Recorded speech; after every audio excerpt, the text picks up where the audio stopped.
Okay, General Manager Luke Garrard, after a 3-1 defeat here away to Hartlepool, Gaffer obviously going 1-0 up. Is it another disappointing defeat on the road?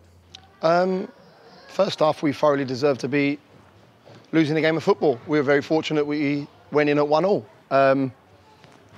I felt that they had the majority of the game from about the 15 minutes onwards, and they managed it superbly, stuck it right on us, couldn't get out. We were playing balls back to front with low quality, and they deserved to go and get a goal. Then I think that we're the better side in the second half.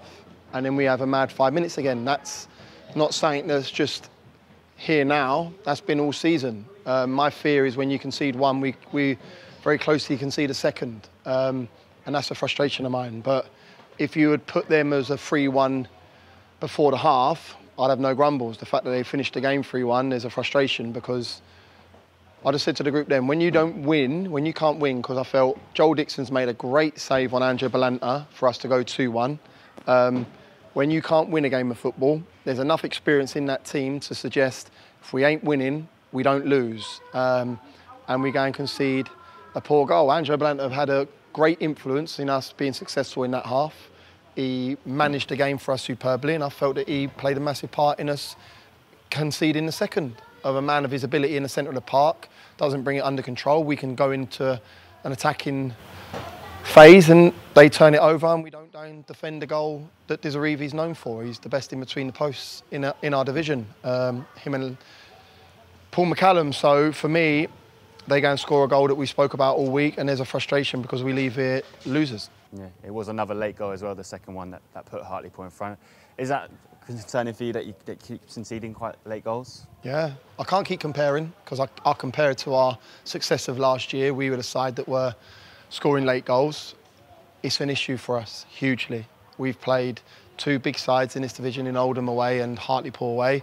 The scoreline suggests that they were a little bit more the successful team. I don't feel that was the case. I felt that we were better second half, but we're conceding goals. Late goals, early goals, 50th minute goals, we're conceding goals. And I said to the group, that's not what we're about. And the manner in which we've conceded on the 48th minute, he puts 4 minutes on the board to see the game out. We've got to be cuter. And start positions of our back three, not good enough in the Joe Gray finish. The organisation on the second goal, I can pick apart the ball in the box and our organisation on Desarivi.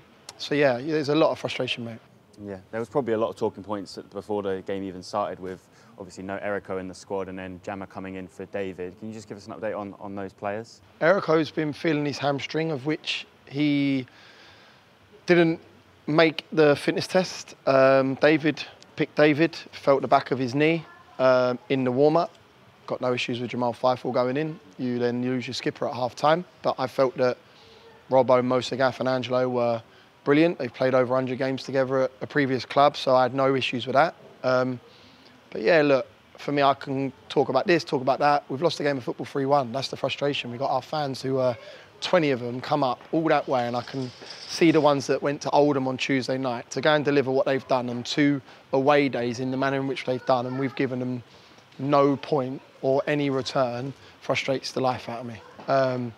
So yeah, there was a lot of talking points. The biggest talking points, we lost the game of football 3-1. I'm brighter. I understand it. I go in there with a calm head because I look at the results prior to going in there, and like one side go nat today against Eastleigh being Edsfleet and they get another advantage, but we're still 13th. There's 5 points between us.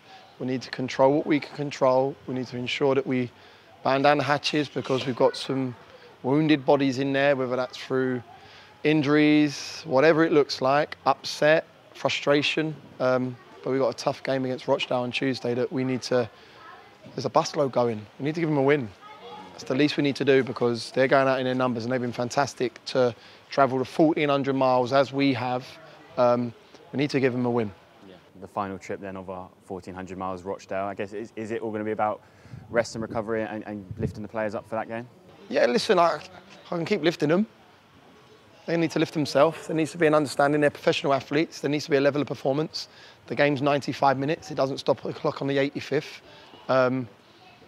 Second half performance, I'm really positive with. Really, really positive up until their goal. And then obviously it's a downward spiral from then onwards. To go and concede such a soon third is frustrating, mate. But yeah, the fans have been fantastic. We need to give them something on Tuesday night, because to go away from home and play Oldham, Hartlepool and Rochdale, if you was unbeaten and you took a draw, you get 3 points. So let's go and beat Rochdale on Tuesday, and hopefully we get 3 points from that, gearing up to another massive game filed on the Saturday.